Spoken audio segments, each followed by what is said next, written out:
इस वक्त जो पैनल डिस्कशन होने वाला है, we can bring the chairs up on the stage, I believe, right now. It's called from vision to value. बहुत सारे लोगों का मसला ये है कि वो शायद इतने clairvoyant नहीं है, वो future में इतना नहीं देख पाते हैं, right? Because the present is quite complicated. And there are some people who have the vision, who can look into the future, who understand what they need to do, they just don't know how to do it, right? They don't know what paths to follow, what comes first, what comes next. And so that makes me realize that vision is just not everything. We have to take that journey from vision to an actualization where it has some value. And for that, we'll be talking about, we'll be having a panel discussion, and we have a great set of panelists and a very, very good moderator. इतना तो हमने establish कर ही लिया है सुबह से that the CFOs of today are way beyond, and they have transcended just that traditional financial stewardship role. You guys are pivotal architects of organizational strategy, you drive growth, and of course, most importantly, you unlock value, right? I think that's what puts the F in CFO, the finance part of it all. So I'd like to invite our guests to the stage, but I'd like to start first and foremost with our moderator, Mr. Anil Peter, Chairman of the NRC ICAP. Mr. Anil, can I please have you on stage, sir? Aye. So Anil is a partner in KPMG Tasir Hadi & Co. Chartered Accountants with over 21 years of professional experience in Pakistan and the Middle East. He's obviously a chartered accountant and a certified internal auditor, and has led engagements on tax, audit, process improvement, forensic investigations, project management, and capacity building for some of the largest organizations in the world, okay? He is now the chairman of the North Regional Committee of ICAP, advisor to the Federal Tax Ombudsman, and is also on the board for several non-profit organizations. I insisted on doing Anil's entire biodata only because this is what makes him proficient and super capable of moderating this next session. I'd now like to invite to the stage one of our first panelists of the day, Mr. Amin Rajput, who is the Deputy Managing Director, DMD, of Sui Southern Gas Company Limited. Assalamu alaikum, Amin Saab. Also a fellow chartered accountant from ICAP and certified internal auditor from IIA, Florida, USA. He works as a CFO and Deputy Manager Director at Sui Southern Gas, also one of our sponsors for the day, I believe, has worked at K Electric as the Chief Internal Auditor, and has previously worked in various capacities in finance and audit departments in Saudi Arabia. High-profile training programs while working on Six Sigma platforms with Caterpillar. Next up, very happy to have a woman on this panel, a transformation specialist. Can I please have Miss Amna Zaidi on this stage? Amna Saib, aaiye. A C-suite executive in business transformation with a track record of success over a career that has spanned more than 2 decades, though it doesn't look like it. A recognized expert in diversity and inclusion, which we've already established is the need of the hour. We also will be touching upon sustainability and what ESG means. She's a current member of the Institute of Chartered Accountants in England and Wales. Thank you so much for joining us, Amna. Our last panelist for this particular panel session is, and Anil, I'm doing all of the introductions so that you guys can get right into it, right? We're going to have on the stage Mr. Ali Imran Chaudhry Saab, the CFO, Engro Infrashare. Sir, aaiye. So, we have 28 years of extensive experience in leading multinational companies and expertise in the areas of business planning, financial management and business value creation. ये पढ़ने का मकसद सिर्फ ये है कि जब हमने vision to value की बात की, so we'd like you to see that our panelists are the best people to be talking about this subject matter. Sir's last role was with the Coca-Cola Company, where he served as Regional Finance Director, handling Malaysia, Singapore, Brunei, Vietnam, Cambodia, and the Myanmar markets. Ali is also a qualified chartered accountant and a fellow member of Institute of Chartered Accountants of Pakistan. All right, Anil, over to you. Thank you so much. Am I audible? Assalamu alaikum, ladies and gentlemen. A very good morning to all of you. It's my absolute pleasure to moderate this session of panelists, which you can see is full of extremely talented and experienced individuals. And I'll straight away dive in with the questions. And my first question would be from Amna. Amna, you've had a very extensive career over 20 years. And you have worked in sustainability, business and finance transformations across the world. And you're also a board member of ICAEW. So based on all this experience, please share with us your thoughts on business and finance transformation across the globe. Sure. Thank you, Anil. Can everybody hear me? Yep? Okay. So it's a pleasure to be here from London today. Honestly, I was very, very happy to be invited. So first of all, thank you to the organisers for the very humble invitation. To industry around 20 years ago, one of the first things I noticed were the things, I think this is, yeah? Okay. One of the first things I noticed were the things others in the business would say about finance. I'm not going to talk to them. They're such a difficult bunch of people. They're never available. We never get the results on time. Results have taken too long. We need them. The market's waiting. When are we going to get the figures? And this feedback really surprised me. I used to think, well, I thought accountants were this very prestigious group of people that took pride in the function. As a child, I always wanted to be an accountant. My father was an accountant, so from a very young age, I really wanted to just do what he did.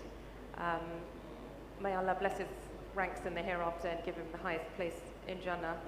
But a lot of who I am today is because of him. So they hired me, so the CFO and the CEO hired me to come in and manage the transformation in the business. So what that meant was the team were busy with BAU, and what they wanted me to do is come in and improve BAU so that the world could be better and finance could be optimized, so that we didn't have a period end close that just was constant. So you'd have finance constantly in period end, is what I was noticing. They'd come out of one month end into the next, then it'd be quarter end, then it'd be a year end, and honestly, that's all they had time for, and they just couldn't get their heads up. How many of you resonate with that sort of feeling every month end? So that's what I saw. And nobody was talking strategy. So we'd have a budget to change the organization. But all we were able to do was spend it on the next regulation. So we'd have another IFRS come in, Sarbanes-Oxley, other legislation that we just had to comply with. So there was this mad rush to get BAU, keep the show on the road, but also comply with the next big legislation. And that's really all we had time for. And my bosses would say to me, Amna, just get us over the line this year with compliance. We haven't got time for anything strategic. And 20 years ago, I had really very little idea about what finance was like as a company, as an organization to work for. I was an auditor, so I qualified with the ICAEW back in 2003. So I would pretty much turn up to finance teams as an auditor, and most people would have their best, best foot forward, and everything would look fine. But behind the scenes, I soon learned that the organization was very, very tired and very rushed and under lots of pressure. So what I did then was I spent the last 20 years working for big blue chip banks, so the likes of Lloyds TSB, Deutsche Bank. I spent 10 years in the Royal Bank of Scotland as a senior director, and my job was to drive transformation. I was responsible for leading large-scale programs which consisted of technology changes, business process and operating model transformation.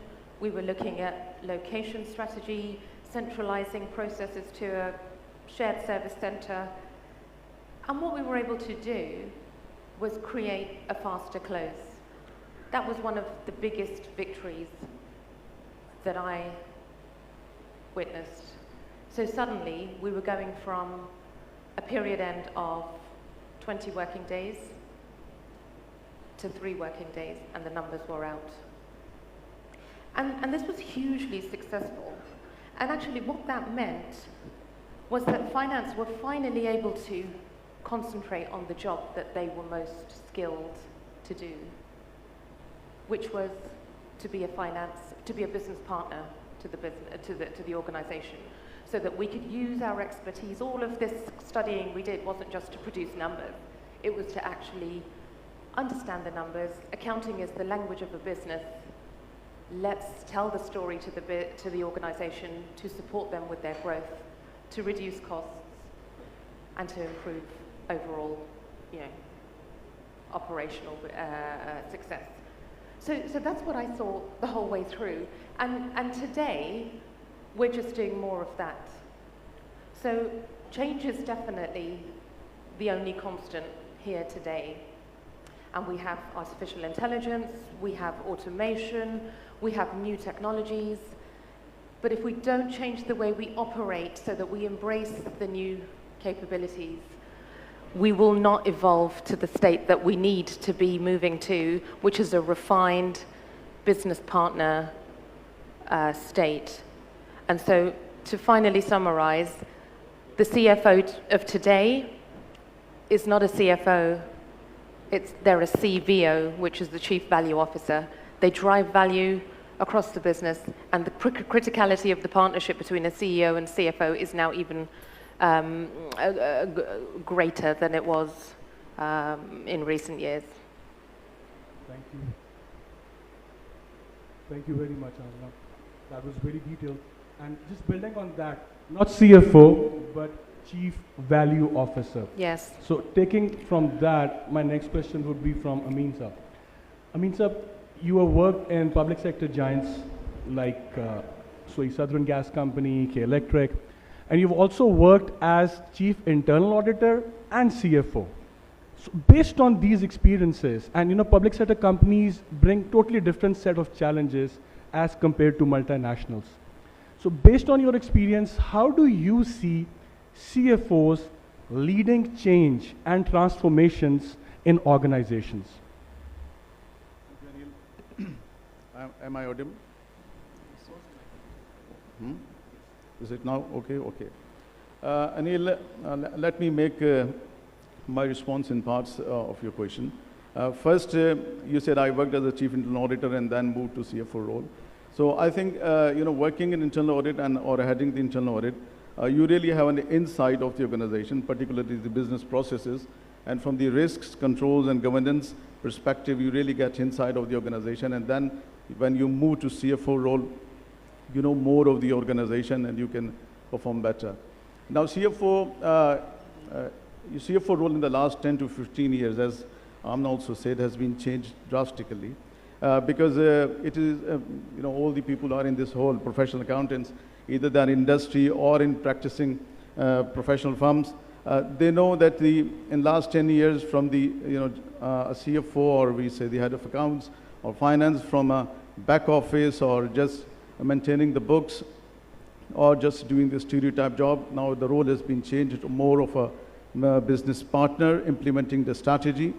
And they have a very leadership role in the governance or performance management on the strategy. So the role has been changed. Expectations have been changed, and CFO role, the stakeholders, whether inside the CEO or the board or the outsider, And with the more, regulations coming in, the regulatory requirements, compliance, and the risk management has been at the top of the agenda of the CFO's plate. So CFO role has been, drastically changed in expectations by the stakeholders, and particularly now expectations from CFO of the, they must be at the top of it, particularly their communication skills, because dealing with the investors, dealing with the lenders, bankers, even press releases and media, corporate briefings. So the role has been changed. So they, they look at, after the CEO, probably in the organization, the most important person is the CFO. Now, when you said, yes, I work with 2 utility companies. K Electric is not a government organization, so there is a minority shareholder as a government, but it's a private organization. And the, serving in a utility company, particularly public service utility, it's a really an experience when you are, K Electric is serving more than 2 million customers, Swiss Southern is serving more than 3 million customers, and particularly in Swiss Southern, we are the backbone of the energy sector in the country, providing gas and LNG to the country. So private sector, you have more liberty to take decisions, though there are regulatory, because of the regulations, you have limitations. Public sector, where you are dealing with the public money, and you need to be more responsive, you are more accountable. So dealing with public money means you have to ensure that you are using public money more economically, efficiently, appropriately, because the stakeholders increased when you work with the public sector. But the CFO's role in these companies where you are serving millions of customers is very, very important in providing not only the data, but also for the proper targeting the growth, and with the dynamics changing in the country, because the, with the policy making, things gets changed. One more thing, when you work with public sector, you get a more opportunity to really work with those people who are making the policies and the strategies for the country for the next 5 to 10 years. So it's a diversified experience working with these giants, and I will really invite people to work for the public sector. Though it is tough, it's challenging, but working for public sector will give you some feeling of working for the country, working for the nation. Chartered accountants can play a very important role. There are a number of public sector organizations where chartered accountants are the CFOs as well as CEOs, in fact. So they are leading the organizations, and there are limitations in working with public sector, but we can play our role based on our strong background and based on our our own dynamics of our expertise. Yeah. Thank you very much, Amin Saab. So now, ladies and gentlemen, we are building slowly towards where I want to lead the conversation to. From CFO to CVO, which is Chief Value Officer, now we have heard practically as Chief Operating Officer as well. So, Ali, I want to take you up next. You worked in multinationals like Coca-Cola, Pepsi. Now you're working as a CFO with Engro InfraShare, which is part of Engro Corp. And mashallah, you worked in and outside Pakistan for almost 28 years. So please share with us, how have you seen the role of CFO transform over all these years? Thank you, Neil. Assalamu alaikum, everyone. First of all, thanks for having me here. But one thing I would just like to observe here, and it's an observation, this room is too serious right now. Need some smiles. I think one of the things that I've observed over the years during my professional career journey is evolution from an accountant, being an accountant and just being there for the number of people, to being part of the table to create value, and the value creator and a business partner. Actually, the role has really evolved over the years to be an entrepreneurial role. No more, it is no more seen as a pure number guy. It is now seen as a kind of a person who as CEO, any chief operating officer, any chief commercial officer would come and have a counsel with and get the insights. Because we have a very unique role because of our, I think, professional experience. We can look at the 360 degree of the business, right?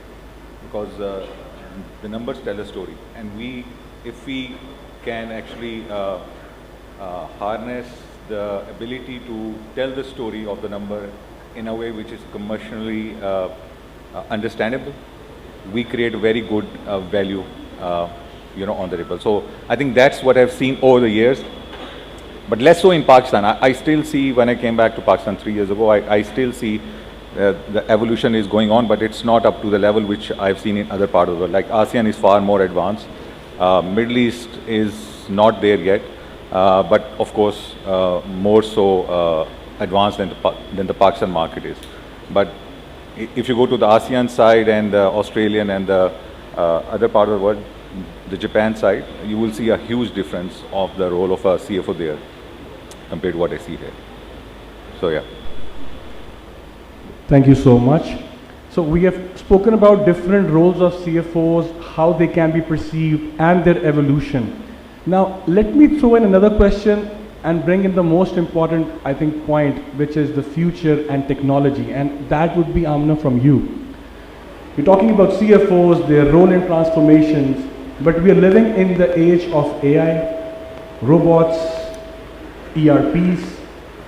So do you think that these are actually going to take over finance in future? And what does, in your opinion, the future is going to look like in finance?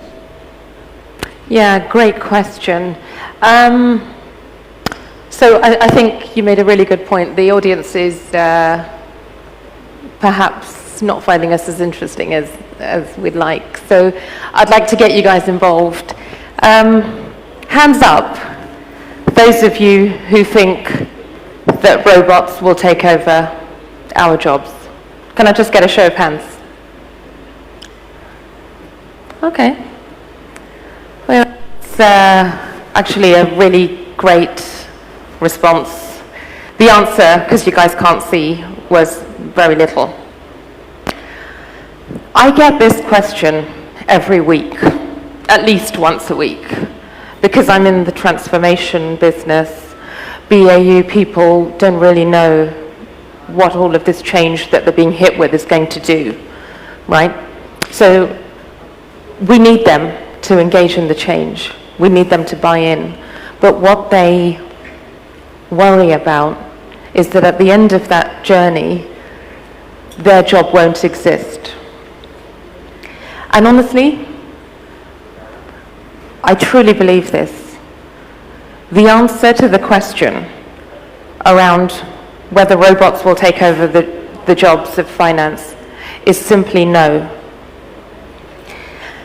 And it's really for 3 reasons.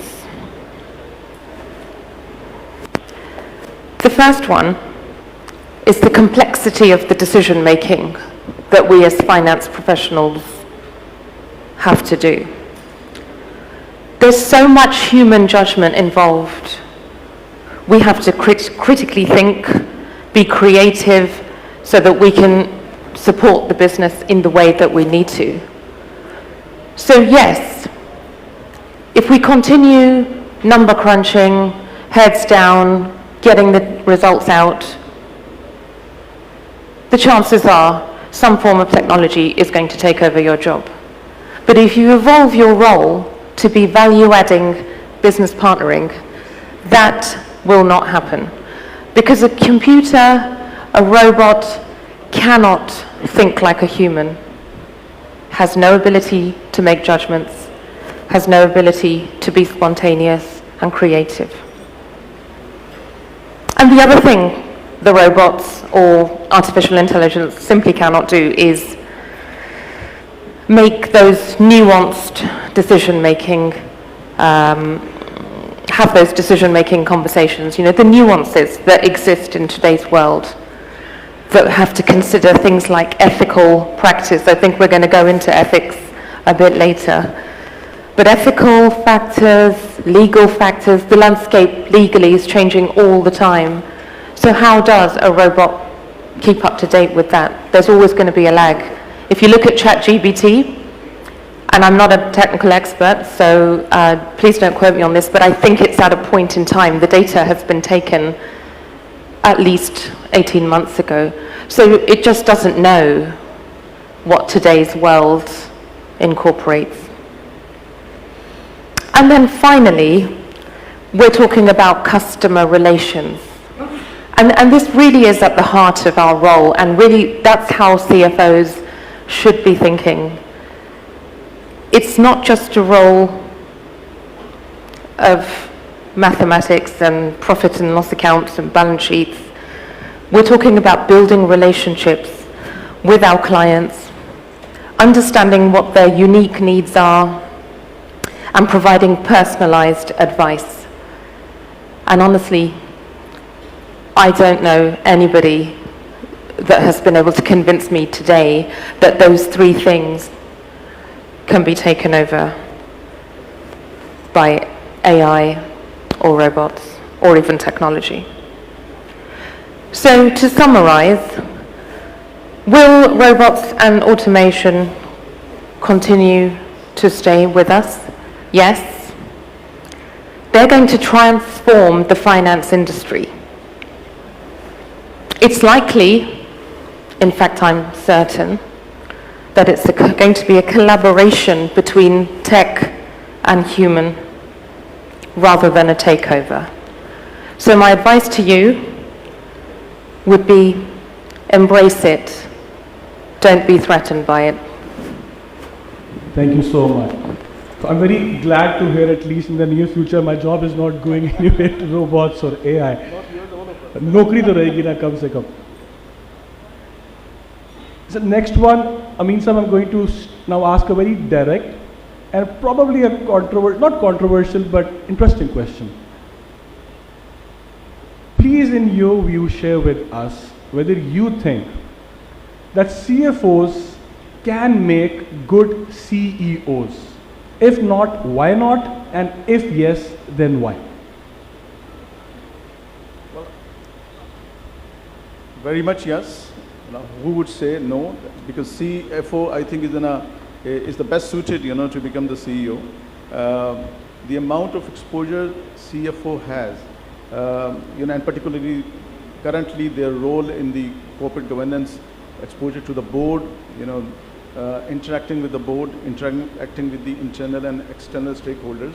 So if we look at in any organization, other than the CEO, CFO is in a best position, to take over.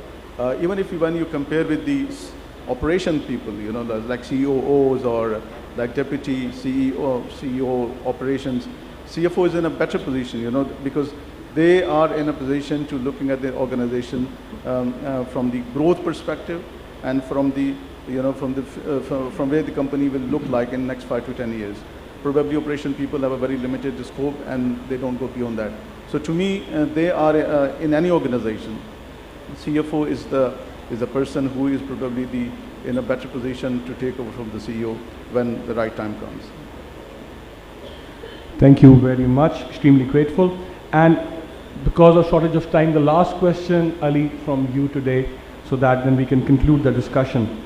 Another tricky part, some people feel, not all of them, that CFOs are not risk takers or they cannot take risks.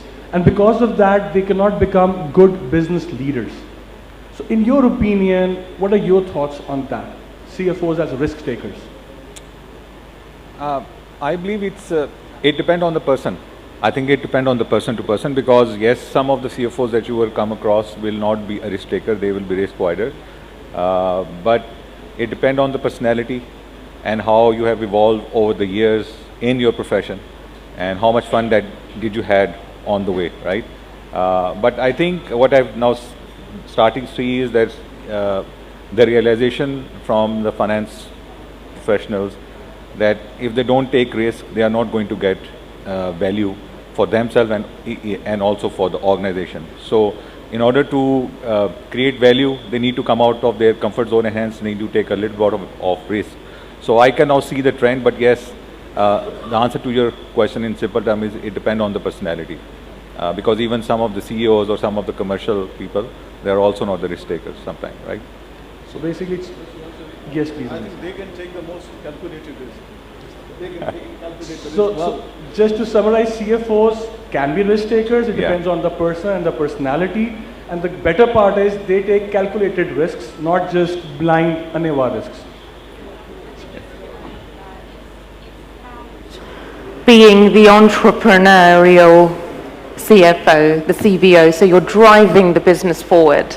So we need, and what do we expect our CEOs and business people to do? Our leaders are pushing us out of our comfort zones and taking risks, obviously within appetite, safely, but that's what we want the CFOs to start replicating.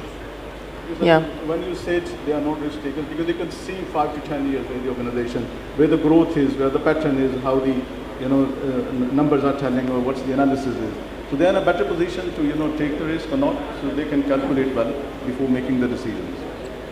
Thank you very much. So ladies and gentlemen, that brings us to the end of this panel discussion. I'm sure everybody would like to go on more, but we have a lot of exciting panelists and speakers coming up for you. Just to summarize, regarding vision to value, we have spoken about CFOs having the role of Chief Value Officer, CEO, COO, and also that we are not threatened by technology. We need to adapt it, we need to accept them and make it part of our lives and professions and not feel threatened and scared of them. So with that, I would like to thank all the panelists. Really grateful. If we can have a big round of applause for all of them, please. Thank you very much.